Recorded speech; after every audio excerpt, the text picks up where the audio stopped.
Haji baru mengetahui kejadian siswa di Hikmah Al-Hidayah kondisi dasar. Sejumlah siswa yang Halo, saya Fatur Rahman, dokter muda dari Fakultas Kedokteran Universitas Al-Herat Palu. Kenapa sih penyakit yang sepele seperti diare itu masih bisa menyebabkan orang meninggal? Kita sering anggap diare itu mules biasa, terus ke toilet, balik, udah gitu aja. Tapi ternyata masalahnya bukan di situ.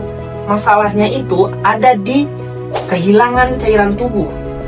Setiap kali kita diare, BAB atau mules, itu yang keluar adalah cairan dan juga elektrolit. Yang dimana cairan dan elektrolit ini mengandung kalium dan juga natrium. Yang dimana kedua hal tersebut sangat dibutuhkan untuk otak dan juga jantung kita.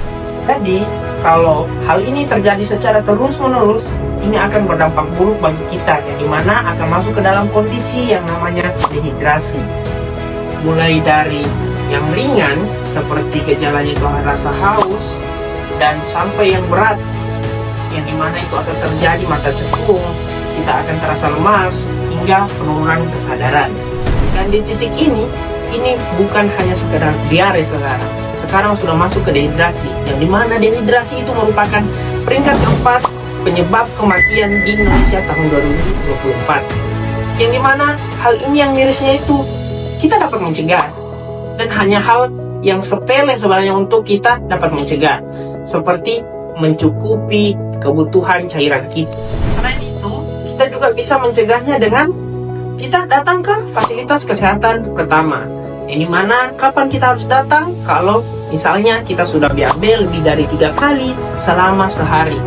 Nah, apabila kita dalam 1-2 jam itu sudah terjadi diare lebih dari 3 kali, silahkan datang ke fasilitas kesehatan terdekat. Selain itu, kita juga bisa melaporkan jika terjadi KLB, yang dimana kalau terjadi KLB itu bisa jadi kita terinfeksi makanan atau hal-hal yang dapat menular, yang dimana hal tersebut dapat menyebabkan penjalaran yang cukup luas ke masyarakat. Selain itu, kita juga harus melindungi orang terdekat untuk terjadinya atau terjangkitnya penyakit diare yang dapat berkomplikasi sampai ke dehidrasi. Jadi, untuk hal-hal sepele, kita jangan selalu meremehkan hal-hal tersebut. Kita selalu harus aware dengan sekitar kita. Dan salam sehat dari saya, Dokter Muda Fatur Rahman.